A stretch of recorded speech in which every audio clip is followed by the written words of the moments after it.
Today on CityCast Denver. It's your turn, dear listeners. We're opening up the mailbag and responding to your thoughts and questions on everything from Rocky Flats and RTD's policing strategy to Lisa Calderón's criticisms of the mayor and more coffee shop recommendations. Today is Tuesday, February 17th. I'm Bree Davies, and here's what Denver's talking about.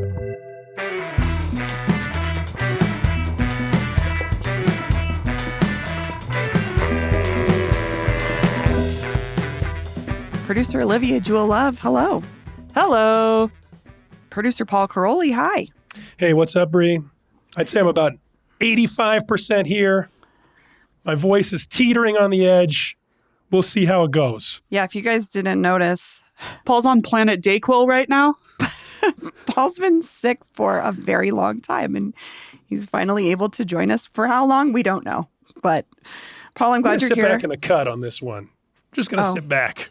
You can't actually. We saved it because we're doing a mailbag. We're doing a listener mailbag today. We're responding to you all, hearing your questions, comments, and thoughts about shows over the last couple of weeks and months. And Paul, we needed you here for this, honestly. Yeah, I actually have a couple of things to clear the air about myself before we get into it. Go for it. I've just okay. So Paul Karolyi was wrong about a few things recently. Okay. And I heard about him. Thank you for writing in. I'm here, Paul, correctly with the facts. Okay, Paul. Number Give one, them to us. I want to just say clearly and directly, flock surveillance cameras, the license plate cameras, were not involved in the Leetsdale fire investigation. Oh, because you made that. You drew a connection there. I drew a connection when we were talking to mayoral candidate Lisa Calderón about surveillance generally. I love this story about the Leetsdale fire investigation because the police did arrest a person who allegedly did start this fire using surveillance cam footage. That's how they found him. It was not flock cameras, but it was surveillance cameras. So I think it's a great anecdote to use to talk about surveillance generally and tease apart how people feel about surveillance at this time when our whole city is having a debate about it. Was I a little bit too fast and loose with the facts around whether it was flock or not? Yes, I agree. I'm sorry I did that, everybody. The facts matter, and I'm sorry I was a little too sloppy with that. Number two. YIMBY Denver did do a survey where they asked questions about density and how Denverites feel about them. We talked about density with RTD Director Chris Nicholson last Friday. Right. And I said that the data was skewed and the people who support density tended to be more male, more affluent, and I think I said younger. And I was wrong. I was right about some of it and wrong about some of it. What I was specifically wrong about was class. They didn't ask any questions about money, how much money people make. I think I was inferring based on some half memories of when we covered this last year, when literally we reported about this survey first, as the person on the subreddit pointed out, very cleverly citing our own reporting and correcting me. I appreciate that. I'm like 99% sure I know who this person who commented was. And I appreciate the comment. Are you going to dox him right now? No, I'm not going to dox him, her, they. I don't know who. Maybe I don't know exactly who it was, but I think I know who it was. You're also welcome to email me anytime. You know how to reach me. I do love these kinds of corrections. Like I said, the facts matter to me. Sorry I got this stuff wrong. I'm human. I'm trying my best. We all are. Thank you. I have a clarification as well. Olivia correctly is here. Okay. All right. We're all airing our grievances and or correcting ourselves. Okay. What do you got? Okay, so on the Friday show, I said that I want a golf cart to drive me from the light rail to anywhere I want to go downtown. And on our subreddit, user advising said, did the entire panel forget the 16th Street Mall bus exists? No, I did not forget. No, you weren't talking about that. That's a different thing. Okay. I want to say, yes, I did not bring that up because you were talking about something different. Okay, this is my correction time, and I just wanted to say that I would like, my thing here was I wanted a private ride in a golf cart by myself. Oh, Let it be known what let it be Olivia known that I was wanted a specifically taxpayers to pay. Yeah, I for want a you to private pay. golf cart service to valet her. I said I would pay $5 to ride in the golf cart because I've just been on the train with everybody else and I need some time to decompress by myself. So yes, I want a private golf cart. No, I do not want the 16th Street Mall ride. I know it exists. I don't want to stop for other people. I don't want to like wait at your stops. I want a private one-way trip on a golf cart that I pay $5 for. Thank you. Good clarification. Thank you. Thank you. Just setting the record straight. I have to be honest with you. I was just thinking there were the mall ride one runs, back and forth one direction to the other. It doesn't run perpendicularly, and that's what I assumed you were talking about. But it's also just way more fun. It's way more fun to ride in a golf cart, especially when someone's driving it crazy. So, yeah, I was like, I don't think on the street downtown would be the most fun place, but I think they call it the free ride. I mean, I'm going to just issue a correction on this conversation we just had. The free ride? It's no longer the mall ride. We're not calling it the mall anymore. Yeah, true. Come it's on. called the 16th Street free ride. Get it right. Get your correction right. Well, I have no last corrections? Anyone else? Nope. I'm perfect. Everything I say is correct, so I'm not super worried about it. I hope that boils the blood of certain people who said my voice makes their ears curl on Reddit, but let's move on. When did that happen? I mistakenly came across it when I was Googling something else, and I found a tirade about my voice, and it was lovely. Anyway, about that. I'm not. Haters. It's okay. Well, haters make you have them. Like hate. Cat Williams says, you got to have them. If you don't have more, keep working. Period. Let's talk about, our first, you kind of brought this up, our conversation with mayoral candidate Lisa Calderón. Paul, we have a comment from someone named Jaunty Chapeau on Reddit. I was extremely unimpressed with her discussion of the mayor's homelessness programs. First, she used that to neatly sidestep answering the question about the city budget and layoffs. Second, she either misunderstood or misrepresented what happened with Urban Alchemy's room access policy. Third, she used the phrase, quote, disappeared twice. Does she think that Johnston is killing the people entering the shelters? She also mentioned, quote, hiding the homeless. Well, yeah, Lisa, they aren't living on the street, so they are harder to see. I am also hidden while I live in my house, question mark. What a stupid thing to say. Zing. Ooh. Got him. Yeah. That's a zing. I live in my house, therefore I've also been disappeared. Yeah, I think that's a zing directed at Lisa. You can't see me while I'm in my house. You can see me in my apartment. I leave my blinds up all the time. I like natural light. Well, because that's what Lisa's point was, right? What she was saying, the mayor is, quote, disappearing people experiencing homelessness by putting them up in hotel rooms, motel rooms. I mean, the mayor would say that's the whole strategy of his homeless resolution project is to give people a place where they can have an autonomous, a living situation they control, a jumping off point to build a life off of. Like she says disappearing, it's all spin. Everyone has different ways of describing the same stuff. I think that Gentil C is maybe pointing to the fact that the Trump administration, people refer to the actions of ICE agents taking people off the streets. That's been referred to as disappearing people a lot. And I have heard that too. That is much different. Well, it's different where their loved ones don't know exactly where they aren't informed. And so I think that they're saying this is a weird comparison to make when these people are just being put into housing. Perhaps. Perhaps she was alluding to that. I think it's just a similarly colorful use of that particular word. It's a metaphor in both ways. It's not specific language. It's not language that we would use, as journalists trying to accurately describe the facts of a situation. It's vague what it means. Yeah, I think intentionally so, because we don't know. Yeah, it's political language. Our next topic is RTD. Does someone want to? Do you all want to not talk about Lisa a little bit? That was a very spicy episode. There was a lot of comments about that one. Yeah, people had a lot of big feelings about Lisa. They always do. I love it. I love that she gets people talking like no one else. She's one of my favorite guests for that reason. I love that about Lisa. She has fire takes, and sometimes people get really mad. And you know what? For those people that get really mad listening to her, there are just as many people that love her.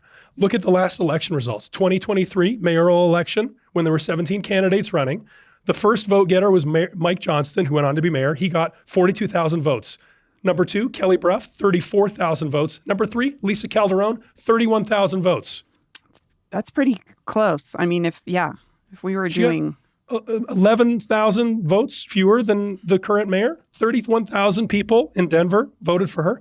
That's enormous influence. That's why she was the number 21 most influential Denverite of the 21st century, according to me. And I would just give her credit too for always sticking to her guns. When she says something, she believes it, and I don't see her waffling ever. So she definitely. That's true too. You know, I saw some of the criticism I saw about not like this interview and just like her run in general is like we meaning Denverites who voted have already said no to her twice. So why is she running again? And that's kind of like the largest comment I saw. I don't know. I think part of it, though, too, is the evolution of some of the things that she talks about with the times, the things that have changed over the last 2 times that she's run for mayor, how we talk about things like policing. And I think voters may evolve or change on topics that they were staunchly against 8 years ago. So I think she's probably looking at those last numbers, Paul, and saying, I had a pretty good shot. Why would I not try again? Yeah, I mean, and you read the press right now. The press for the mayor right now is not good. No, like people at least in the comment boards, the vibes are against the mayor. Like the easiest way to get an applause line at an event right now is to take a shot at the mayor. Personally, if I was a betting person, I would still say money's on Mayor Mike to get reelected. For the fact of name recognition, for the fact of most Denverites don't pay attention to a lot of these things that people are upset with him about between election cycles, I think, odds are he's going to get reelected in a sweep. And the numbers are still good for him. Like his poll numbers, the people that like him still like him. That core base of support has not gone down. You look at the recent Colorado Polling Institute data, he still has the people. Yes, the number of people who are upset at him has gone up, but he still has his core supporters, and that's who elected him in the first place. I mean, I would say another thing, like just thinking about this Lisa interview that I saw some other people point out in comments about it was there was kind of an air of like old Denver versus new Denver, and kind of felt a bit exclusionary as somebody who's like newer to the city. It was kind of like, oh, our mayor from Vail talking about Mayor Mike when he's been here 20 years. There was just kind of a like air of if you weren't born here, you're not really getting a say. And it felt kind of weird and didn't make me super excited about her ideas. I didn't feel super included. I'm glad you brought this up because I'd love to speak to this because I get pinned on that side of the conversation a lot. And I've been very open about my views about this evolving. I don't think it's a good strategy. I don't see it as a unifying strategy. I think this was a strategy 10 years ago that might have worked to a certain extent, but it feels more divisive than unifying to other people based on something that they often can't control, which is where you're born. And where you end up, I guess I would say. So yeah, I agree with you, Olivia. I think that might be one of the more divisive parts of this conversation moving forward. And we've still got a long runway for this election. So, I mean, what are we talking, 2027? Yeah. I think it's April 2027. So it's far away, but it's not. I mean, it's going to come. We used to say this about the primaries for a governor, and it's like we only have 5 months left to pick the next governor. Weiser versus Bennett. That primary's in June. Like, do we really know as much about those guys as we want to know before we pick who the next governor is going to be? I don't know. Against my will, I saw a Grok-generated image of Phil Weiser in a bikini this morning. So that was terrible. Internet. Leave him alone. That's just anyone that happens to. I don't think it's fair. Well, I was like, damn, now he's definitely getting my vote. Nice. Now that I saw his revenge bikini body.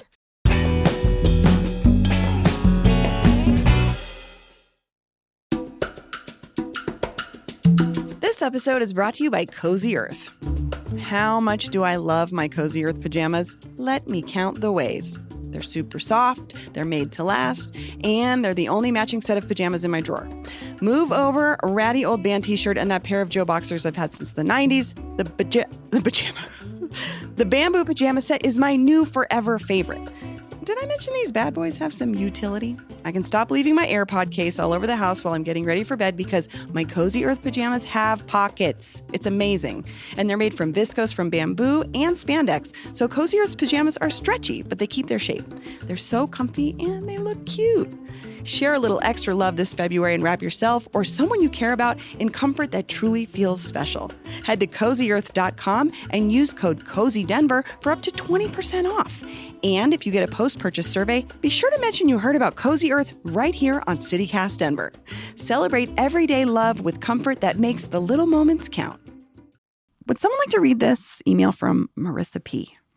Yes, I can read it. I'll read some of it. It's long. It's very long. Part of this says, another thing that came up recently was increased police presence on trains and buses for the increased feeling of safety, and other cities were brought up as an example. Marissa says, I will preface this by saying I generally have a poor perception on police, so this may be biased. However, I think in progressive cities like Denver, the general public does tend to share that perception.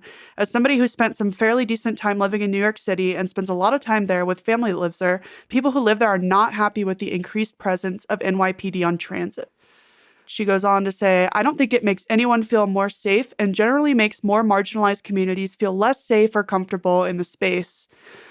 The only time I or anyone I know who uses MTA, that's New York's transit, regularly have felt unsafe on trains or buses there was in the wee hours of the morning when you're among the only a few other people in transit, which brings me to the opinion of the thing that would make people feel most safe on transit here is more ridership and access, not more police. This is an interesting comment. I feel like this is one of those things that folks say is it's about being in a public place with more people makes me feel safer, more active, more that isolation on something like a train in, the wee hours of the morning can feel unsafe. But interesting point. I mean, yeah, perception is reality. So we all feel different ways. I think I tend to agree with this. I used to take the light rail a lot, and just as a woman in the world, it feels uncomfortable, being isolated in a train car with another person just by myself who I don't know.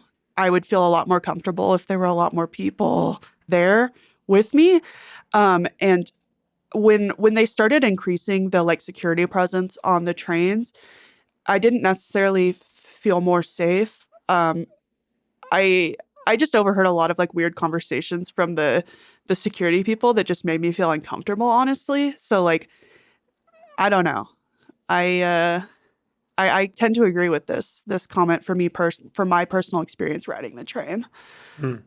And of course, for some people, seeing more police makes them uncomfortable. Yeah, I felt uncomfortable. Cops make a lot of people, yeah. And they weren't. I mean, when they first implemented it, they were like contracted security that were on the trains, and I was honestly considering making a report at one point because they were just being really inappropriate with like passengers on the train, and I was like, it was better before you were here. Honestly, nobody was doing this before, so I don't know. It's interesting to compare this to another city, especially one with like a functional, bustling transit system. I don't know. It's hard to know. The comparison stuff is like, we just don't know those other cities as well as we know RTD. We just know RTD's the results are not good. Right. Well, and you can't even really, it's a hard comparison of New York City to Denver's transit because, I mean, everybody uses transit there almost. So it's definitely a different comparison. Yeah. Absolutely. I have a lot of thoughts on this, but I will just say growing up as a young person who's a woman, I was taught to never travel anywhere alone if you possibly can. Check in before you leave somewhere and check in when you get somewhere. I think that's a general, I don't know, Olivia, I feel like that's probably, I don't know, did you do that too? Like when you're, even now, like if you and I are leaving somewhere, it's late at night, I'll say, hey, text me when you get home so I make sure you're okay. That's the kind of stuff that I think about more than I would think about police presence being helpful, but it's just taking care of ourselves and each other. All right, let's talk about coffee shops. We got a comment. I'm assuming this is from Reddit. Pendleton. Yes. Says 2 things to add. Sati and Moonflower are as awesome shops by themselves, but also perfect stops before or mid-lap of Sloan's Lake. Oh, okay. Can I just say that I love the implication that Pendleton is hitting a coffee shop before the walk around the lake and at the midpoint? Well, if you get the coffee at the first one and then you start walking, you're going to need the bathroom at the second one. That's just how that works. Strong I was going to say, espresso. Sloan's Lake isn't that big of a No, but when you get walking with a latte, come on. Yeah, that's a good recommendation, though. I like that. Second, I've really appreciated Olivia's voice lately. I feel like she has been adding a lot to the show in both knowledge and opinion. Throwing back to this coffee shop episode made me realize that is not new at all. So I guess just awesome job. Hey, That's so nice. that's so nice. Thanks. I put this one in there because I agree with Pendleton completely. I do too. Hey, guys, you got my boss on board. Good job. Keep it coming. I think you're doing great, and I JK, love but that thank you. Yeah, that our listener recognized that as well. That's really nice of you. More comments nice. like that. I That love was comments nice. like that. I agree. I read the comments sometimes a lot. So I when know, I I'm see like, good for you. when I see a nice one, I'm like, "Aw, That that's is really nice. nice." All right, we have a voicemail. Do we have that queued up? Yes. Hey guys, always love everything you do. This is Debbie from Pueblo, and Bree wants to go to Citadel Mall in Colorado Springs and eat in the food court. But Mrs. Orange Julius, just drive another 40 miles down to Pueblo Mall, right off of I-25, and you can have Orange Julius there for dessert. It's a beautiful drive.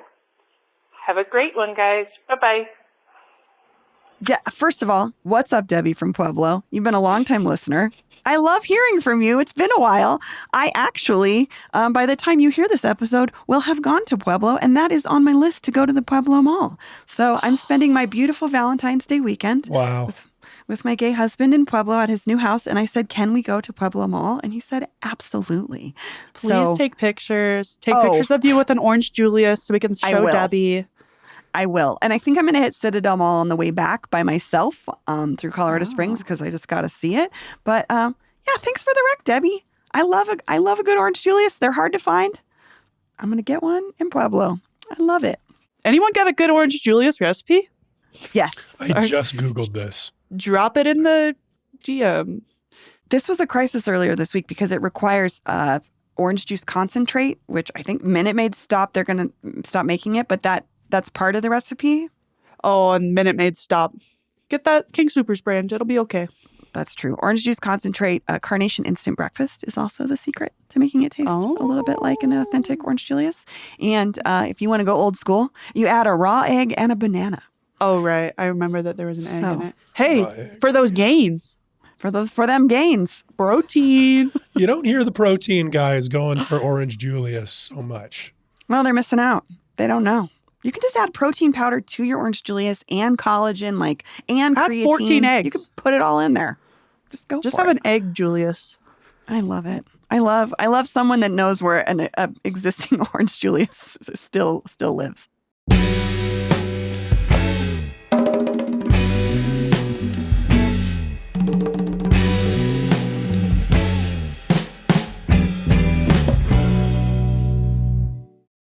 Okay, Paul, this is specific to you. Hey, great. Paul is wrong about Rocky Flats. One particle of plutonium can give you cancer. If you breathe it in or it gets on an open wound, it is with you for life. There are many known instances where materials were not stored properly on the site, and many more instances claimed by workers that the government refuses to acknowledge. Some of those instances the government has acknowledged after much pressure. Supposedly contaminated land was buried with dirt ranging from 6 to 60 feet deep. Immediately after the cleanup, there was no sign of plutonium, but 1 year later, academics came back to test and found plutonium in the dirt. It turned out earthworms are bringing it up. That's where we are right now. Wind blows particles of plutonium from the site. They found cases of extremely rare cancer that's linked to plutonium in the neighborhoods nearby. I mean, they go on, but yeah, I mean, this is, I appreciate the feedback. Got a lot of feedback about this fail last week. I know people feel this way. I know a lot of people who grew up here grew up hearing these kinds of stories and have read articles about this for many, many years. I'm not trying to change anyone's mind about this. I know that I spent 2 years doing the research, talking to health physicists, epidemiologists, the regulatory bodies, like the CDPHE, this person goes on to say that the CDPHE was uncooperative with this documentary film that was produced recently.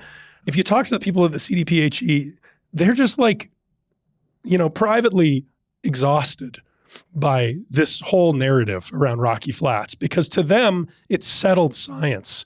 And you can talk to independent scientists, health physics experts as well.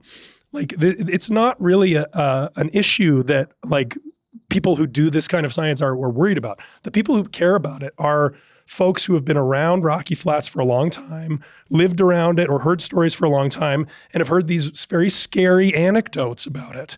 Like this thing about finding plutonium in the dirt.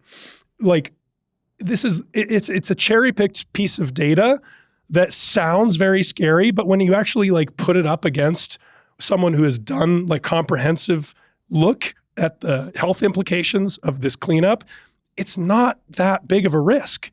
And that's why this whole thing is so difficult. And anyone who lived through the pandemic, which I suspect is everyone listening, knows that the reason why the pandemic was so divisive is because it is very difficult for public health professionals to communicate risk, because everyone has different values around what levels of risk they're willing to take. And so for the government doing a cleanup for a site like Rocky Flats, they had to make decisions about how much to clean it up and how much risk to allow. And that's why this whole thing persists, because they could have spent $30 billion to dig up all the dirt 100 feet down across the whole site and ship it off to who knows where, shoot it off to into the sun. That was an option. We could have done that. $100 billion maybe, I don't know. But that's not what they chose. They chose to clean it up to a level at which it would be safe to recreate on the land. And that is what has been done. That is what scientists have certified has happened. And that's the status of this land. So yeah, I mean, I see some of this stuff that this person says is inaccurate, like these extremely rare cancers that are linked to plutonium. Those are not linked to plutonium. That's another reason why this is so difficult, is because these cancers, you can't actually link them. There's no way to know why a cancer started. Is it linked to a specific element like this? Yes, there is 2 cases of an extremely rare cancer that happened downwind of the site. And yes, I agree, that looks suspicious, but you can't know. It could be a coincidence. Okay. I guess I'm just thinking about maybe cancers and other health issues that came up for folks that worked at Rocky Flats, and maybe that's why I 100% agree. Have a strong reaction to it, That's another thing. That stuff is 100% valid. Those workers were screwed. Those workers were screwed and abused by an atomic energy, a Department of Energy and Dow Chemical that did not understand the risks of the materials that they were dealing with for 40 years. And the people that worked there were horribly abused, and a lot of them suffered very painfully for a long time. There have been legal settlements for this, and I don't think they were compensated enough. So if you're one of these people, we got a letter from another person who did work at Rocky Flats who recognized this. I've met a lot of these people. I talked to a lot of the people who worked there, wide range of opinions. That's a totally separate issue. That's from when the plant was operational, when they were sloppy and spilling and making mistakes and being just like totally irresponsible. It was a very secretive facility and very poorly run. But that's different from what we're at now, which is it was cleaned up. It's opened as this wildlife refuge. And it's easy to connect in your mind and conflate the problems of what was there before with what's there now. But I hope that people will think, when they hear me talk about this, I hope that they will think it is different now. What do you say to the worms bringing up the plutonium from the ground? I say, hello. I haven't heard about the worms one. I can't talk about the worms one because I don't know that. Is this worm blame and shame? I don't know about the worms. I don't know. TBD on the worms. TBD on the worms. Okay, well, that was fun. As always, our CityCast Denver hotline is open. Text or voicemail. We love to hear your voice, but if you're shy and you want to send us a text, you can do that too, 720-500-5418. Our email inbox also always open, denver@citycast.fm. And like I always say, you can respond to something we talked about 6 months ago. We love to hear from you, regardless of what the topic is. And we always love your recommendations as well as your opinions and responses. Paul and Olivia, thanks for joining me for this mailbag. Thank you. See you next time. That's all for today here on CityCast Denver. If you enjoyed this show, why not take a minute to tell Sati coffee owners Daniel and Brandon about us? Rate the show wherever you get your podcasts and subscribe to our morning newsletter and learn more about us at denver.citycast.fm. We'll be back tomorrow morning with more news from around the city. See you later.